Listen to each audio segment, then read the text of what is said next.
Hello, everybody. Happy Tuesday. I have loved seeing a flurry of new followers come in the last few weeks. I wonder if some of you have been starting to follow because you saw that I am going to be having Dr. Daniel Amen of the Amen Clinics, author of numerous best-selling, recording of request to you, Dr. Amen, best-selling books. And he was kind enough to join me today to talk a little bit about what we have all experienced in the last few weeks. I call it the post-election hangover. Dr. Amen, it's so good to see you. Hey, hi, Hi. Lynn. Hi, it's so wonderful to see you as always. I love the little earphones there. Can you hear me okay? I can. It's very faint, and I can't hear anyway. So, um, Well, this is the first time I've ever heard that I'm not loud. My husband's biggest complaint is, "You're so loud." I'm like, I know. I'm Italian. That's the way we are. see if I can turn I this was up. saying that I'm so happy to have you on today because one of the things that I've been calling the post-election hangover, but many people feeling post-election stress, no matter where you are politically, either half of you are popping champagne and dancing in the streets, which I have to say it's wonderful to see the country celebrating anything right now. The others are very disappointed, frustrated. There's a lot of mistrust. And I ask you to start things off of just what advice do you have to reconcile some of these swinging emotions that we're feeling right now? The thing that's going to help us survive this truly historically crazy time is being adaptable.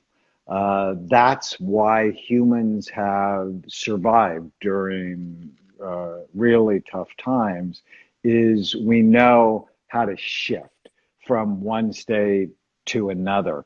And the chronic stress since March has just eroded all of our serotonin. So serotonin is that neurotransmitter that helps us be happy. And when it's low, it causes us to become inflexible. And that is really the essence of suffering. When things don't go the way you think they should go, you suffer. I have a friend who says, argue with reality, welcome to hell. And I've just seen that so much in my patients. And one of the wild cards for post-election stress disorder is it happened when the time change happened. So we were already tired. We were already sort of, our circadian rhythm was off. And then staying up late on Tuesday night because we didn't know what was going to happen, it just led to a funk for so many people. Um, So get sleep. Tuesday night, Wednesday night, Thursday night.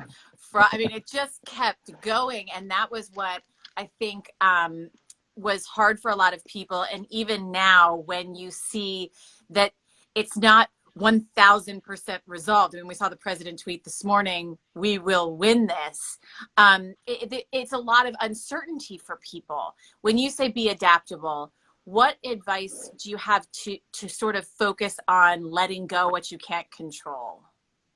Well, I think I have said the serenity prayer 600 times. I teach it to all of my patients.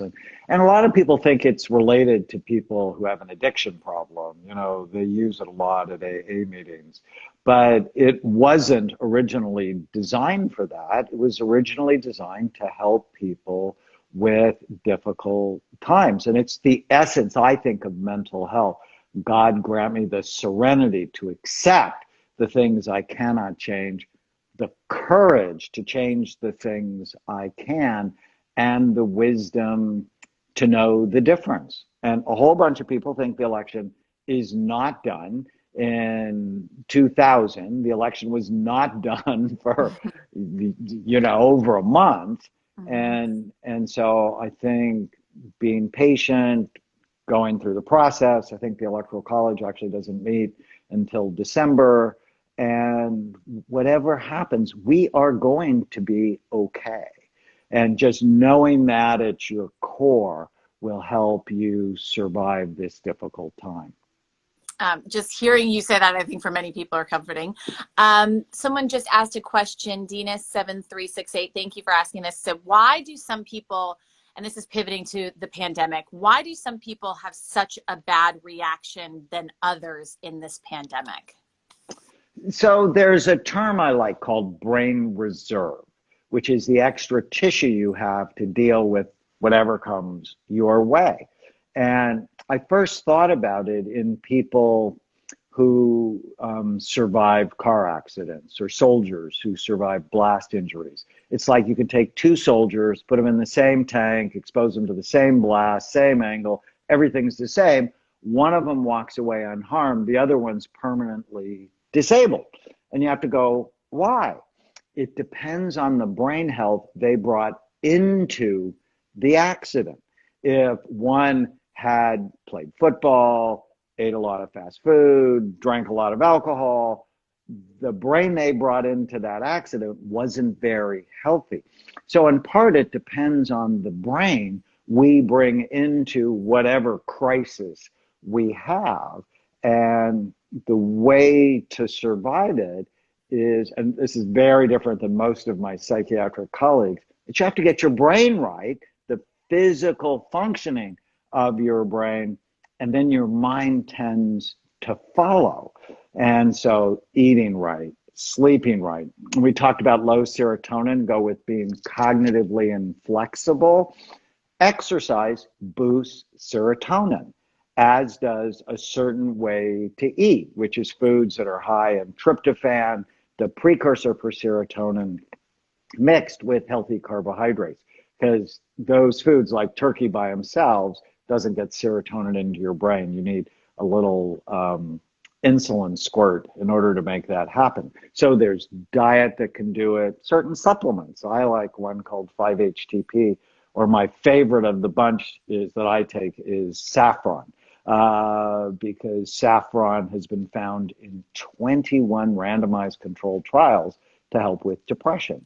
And in the beginning of the pandemic, when I lost my dad, we had to close one of our clinics. We have a clinic in Manhattan, and one of my young 28-year-old employees ended up on a ventilator for 6 weeks. And I'm like, I'm taking saffron. This is too, Just a mess. In fact, saffron 2.0. yeah, in fact, the last time you and I did Instagram Live was the day after my dad died, which was, I don't know why that came back to me, but you were so sweet, as you always are. And well, it was one of the very first Instagram lives that I did, and I think a lot of people were moved by your strength and your wisdom when it came to grief. So I thank you for sharing that with me here. Yeah, so I'm always working on getting my brain better because bad stuff happens. And one of my favorite quotes is in 1948, C.S. Lewis, so the author that brought us the Chronicles of Narnia and the Screw Tape Letters, and my favorite book of all time is called The Great Divorce.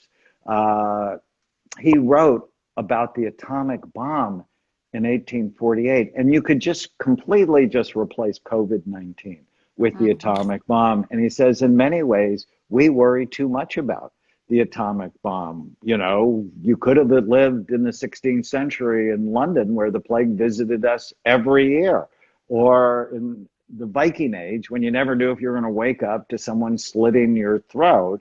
Let's not exaggerate the time we're in, because guess what? All of us are condemned to death anyways.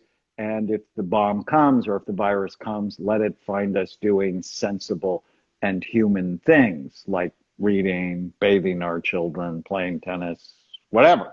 And I just love that, because we can exaggerate how awful things are when 8 out of 10 families say they're closer than they've ever been, because parents have more time with children, because they're not fighting traffic And yes, there are all sorts of stresses. I don't want to diminish that, but there are all sorts of blessings as well, especially if you're an introvert. If you're an introvert, you love this time because you don't have to be at the office with the other people that stress you out.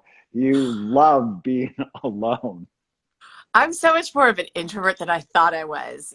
I went into the office, I was filling in for Robin, and there was nobody there. And not that I don't love who I work with, they're lovely people. It's just, when you don't have to make small talk and you're kind of like, this is kind of nice. I like sort of being by myself and just having some quiet every once in a while. I don't want to glaze over the point that you just made when you were talking about how we need to take this time and how we should be living our lives rather than looking at this in a catastrophe living type of scenario. Somebody chimed in here, pray for Honduras. You have Hurricane Eta, you have the pandemic, you have this uncertainty when it comes to half of the people that voted in this election. You have so many things. Yet your point is, when you look at the past, pales in comparison to what we all are experiencing now. And I just want to really get that point across to people when you are saying how it really is savoring the time that you have rather than worrying about the problems that are before you.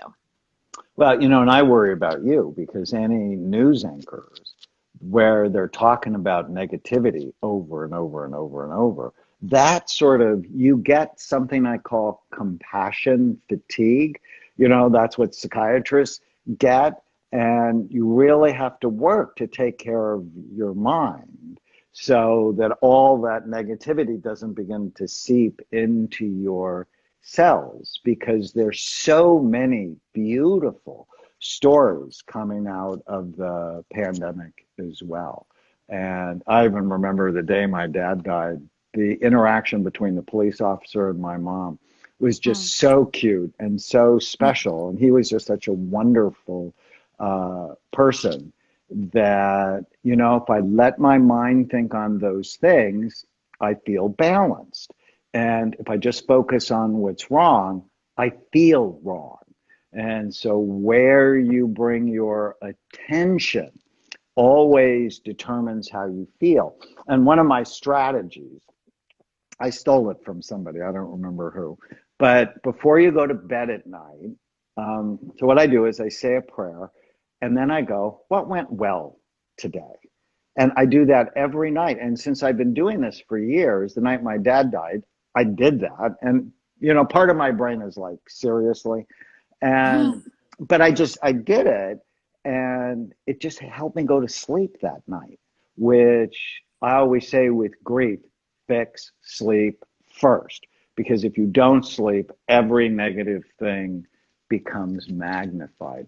And then another fun technique is give your mind a name. And that way you can separate from it. And I named mine after my pet raccoon when I was 16. I had a pet raccoon.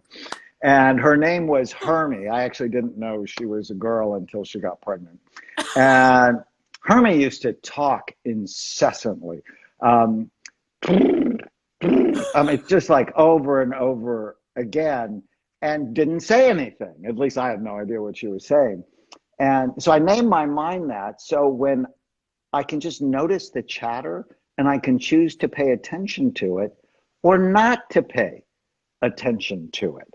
And it's a fun little strategy that works so well. One of my patients yesterday named her mind Ursula, the evil witch from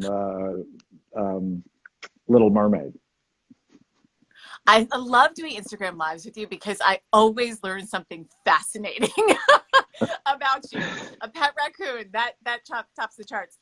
When you talked a little bit about people like me and consuming information, I don't think I'm really any different than the typical news consumer. I mean, I have to deliver it, but everybody is constantly reading their news feed. They're constantly looking at comments on Instagram, bombarded with it. And it's really why I started All Good Things. It's why I started this in bringing people on that promote positivity, that gives us content that makes us feel fuller. It's how I did exactly what you're talking about in handling all of the negative. Why not bring positive things forward and bring solutions. One question that actually I'm getting from A. Bellingfield is, my question for Dr. Amen is, does he think it's all in the brain? Is suffering just in the brain? So when you think of suffering, think of four big circles. That there's a biology to suffering, like there's a biology to happiness, and they're sort of opposite of the same thing, right? If your pleasure circuits become low, then you just find no joy and you become apathy. If the pain circuits become high, you feel awful. Um, but there's also a psychology to it where you bring your attention determines how you feel. And if you bring it to all the painful things, you're going to feel pain. There's a social aspect to suffering, like when you lose your father, you lose a child, or you lose your business, which is so common. And there's a spiritual aspect to suffering. If you don't have a sense of meaning and purpose, then pain hurts more if you can't put it into a context. And so I think suffering, you really have to look at it in all four of those circles to understand it. I have one friend who has a terrible brain. She has the brain of a murderer, but yet she's one of the most What does the peaceful brain of a people. murderer look like? Oh, You really scanned my brain so low that frontal I'm lobes. comforted. Yes, you are not going to ever kill anybody. I cannot get you off if you kill someone. My friend, Katie, I can get off if she kills somebody. But yes, she's so peaceful because she really has that spiritual sense about herself that no matter what happens, she loves what is. In fact, she wrote a book called Loving What Is, which is one of my favorite books of all time. No matter what situation you're in this moment, do you have everything you need to manage the situation? And the answer for almost all of us is yes. And you wrote the book that's right behind you, The End of Mental Illness. I've seen a lot of people chiming in here and commenting. It's really beautiful to see because you're talking to each other and saying, DM me, I can help you. It's really beautiful to see the kind of community that can exist on Instagram. So thank you to all the viewers. But in your book, The End of Mental Illness, people have been asking questions about medications versus things like supplements and some of the things that you talk about, exercise and sleep. What is your, and I know you talk about it extensively in the book, take on the difference between the two and when you need to be medicated? So the big winner in the pandemic is the pharmaceutical companies that produce psychiatric drugs. The incidence of depression was 8% in March. It's 28% now. I mean, literally more than tripled. And a lot of people rush to medication, and I rush to get your brain healthy. Now, I'm not opposed to medicine. If the natural things don't work in, say, a month, then medication is completely an option. But again, head to head against antidepressants, saffron has been shown to be equally effective. So why not start there? Head to head against antidepressants. Omega-3 fatty acids in a study from New Zealand were actually found to be more effective. So why don't we start with saffron and omega-3 fatty acids? Another study, exercise, compared to Zoloft, a really good antidepressant. At 12 weeks, they were equally effective. At 10 months, exercise beat the socks off Zoloft. And there are no side effects to exercise. They're good effects. I mean, and the exercise was super simple. Walk like you're late, 45 minutes, 4 times a week.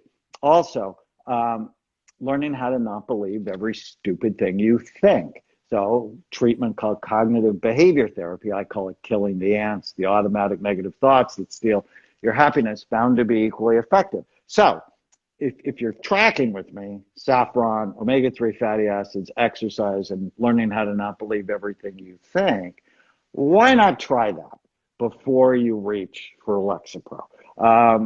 But if they don't work, you also have to make sure you check your thyroid because low thyroid triggers depression. You had Tana on, my wife, with her new book, The Relentless Courage of a Scared Child. And when she went through thyroid cancer surgery, they took away all of her thyroid, which they don't do anymore, but it triggered a major depression.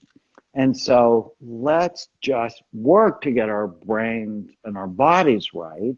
And then if we still need medicine, great. Now, I'm not a fan of the anti-anxiety drugs like Xanax and Klonopin and Valium and Ativan, because once you start them, you can't stop them. And I don't like that. So I like GABA, theanine, magnesium, and in the end of mental illness, there's a whole chapter on mind medicine versus nutraceuticals. And I'm like, not opposed to medicine, but if you're depressed, do these 10 things first. Or if you're anxious, do these 10 things first. If you're not sleeping, because once you start Ambien, really hard to stop. And the medicine can be a bit insidious. And once you start it, they change your brain to need them. And I went to this lecture once by the founder of Paul Mitchell, John Paul DiGiorio. And he said, you don't ever want to be in the order business.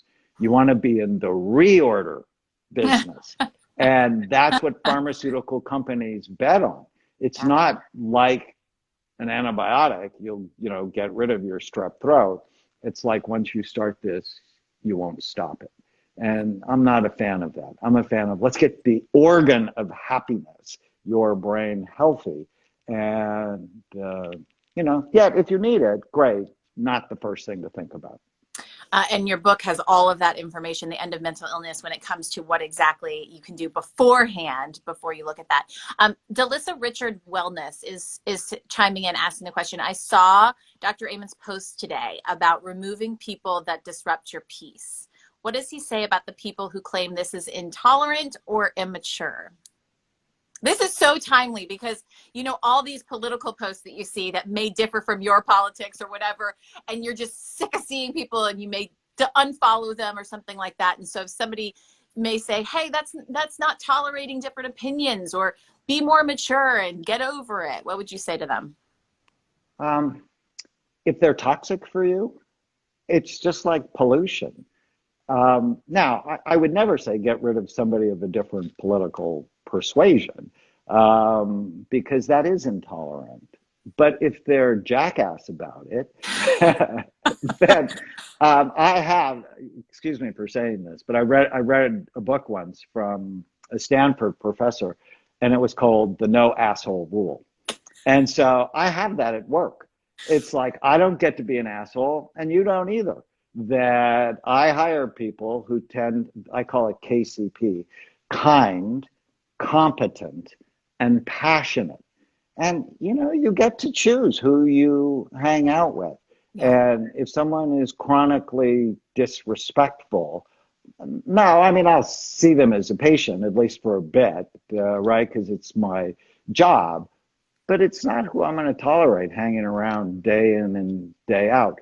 People are like the flu, that they're contagious, either in a good way or a bad way, and having appropriate boundaries is absolutely essential. So the people I get to choose, my friends and members of my extended family, I believe in the no asshole rule.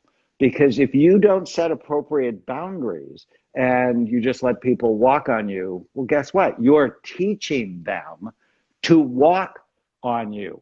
Now, that's different, and you have conservative beliefs or you have liberal beliefs, or, you want to listen.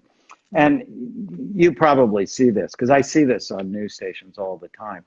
People have terrible thinking patterns that they label other people. That's what psychiatrists call it cognitive distortion, right? Whenever you label someone, you lump them with all the people you know like that, like Trump supporter. I hate that, because they go, well, everybody's the same.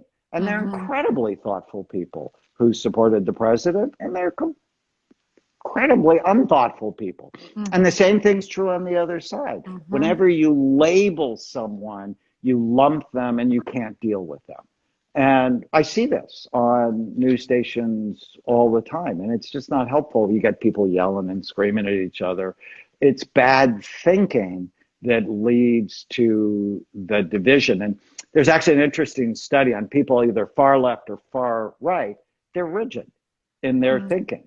And what did we just talk about? People who don't survive the pandemic are not flexible. And so I think this cognitive flexibility is really important to work on. Let's all remember that Thanksgiving Day when we're surrounded by, Aunt Susie that might have the different opinion than you, that you can still be with those as long as they're not an asshole, as Dr. Raymond said. He said it first, so I can use the A word. It's not cable, it's Instagram Live. We're allowed to say it. I love this question that Duchess of Whimsy has because it is a separate topic, but I think this is true for a lot of people. She says, how do you set a mind frame to stop attracting toxic people if you're a healer, right? Have you ever had those people that they just want to fix someone, and so they tend to take someone on that is a toxic person, and it tends to be a bit of a cycle for them. How do you get out of that cycle? Uh-oh, you froze just a bit. Oh, sorry.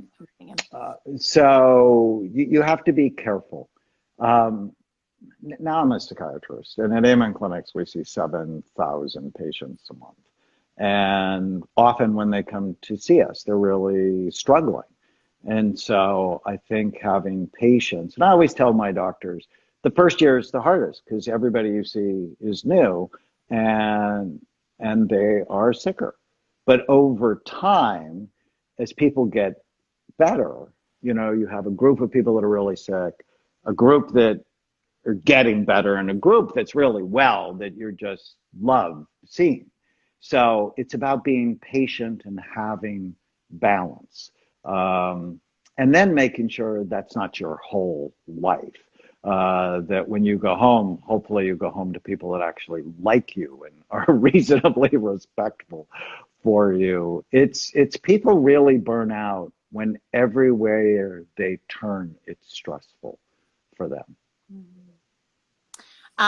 You and I, when we were sort of confirming this morning, you noticed the same thing I did about in the news. We're now seeing that those who have COVID may face mental health issues down the road, separate from the pandemic giving people mental health issues, but the actual virus.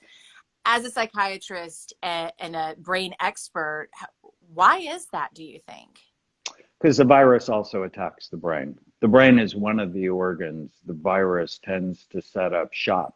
And you remember early on, one of the symptoms of COVID is you lost your sense of smell and taste, which means it's affecting your central nervous system. And I'm going to do a webinar on immunity later today. And I always say your best defense against COVID-19 is your immune system and your brain, which means you're making good decisions, right? You take it seriously. This is not innocuous. It's not the flu.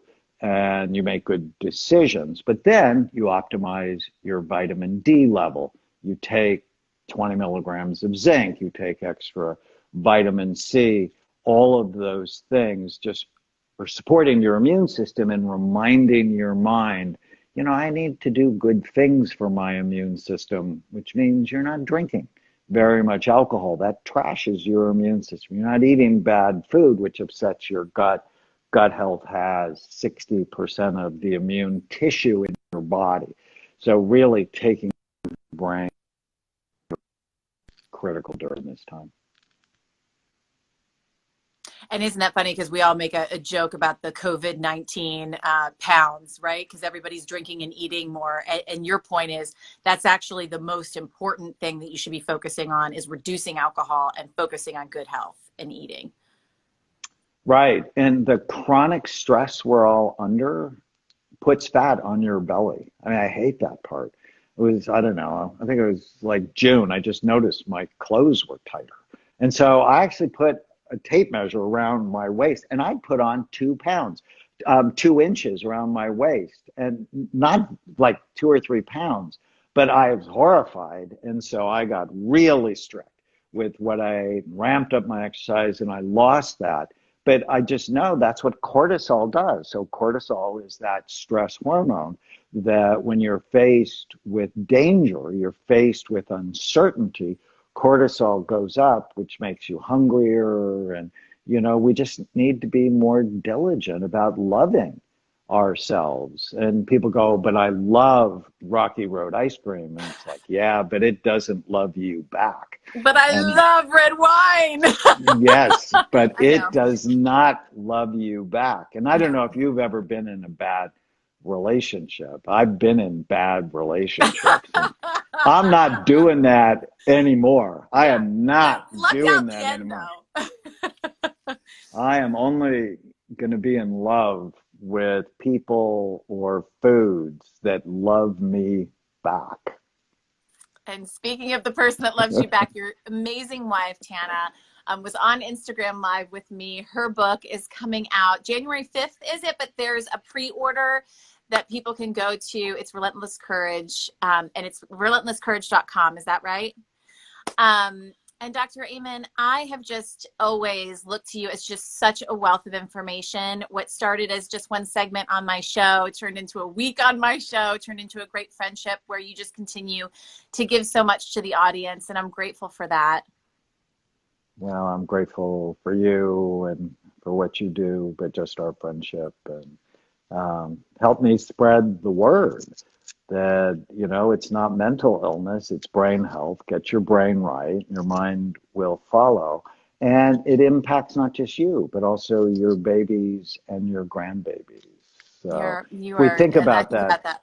Yeah, I think about that all the time when it comes to being a mother. Is your children are watching you, and we have a responsibility to them to be the best versions of ourselves. People are chiming in here left and right how much they love hearing from you, and please save this live. I'm going to be saving this live. I'm going to be posting it on my Instagram, but also on my website, lynnsmithtv.com, and giving it to Dr. Amen so he can post it on his website and Instagram as well, because these are such great tips, important information for all of you out there. Dr. Amen, as always, thank you so much. thank you, my friend. Take Look care. forward to Talk soon. talking to you soon.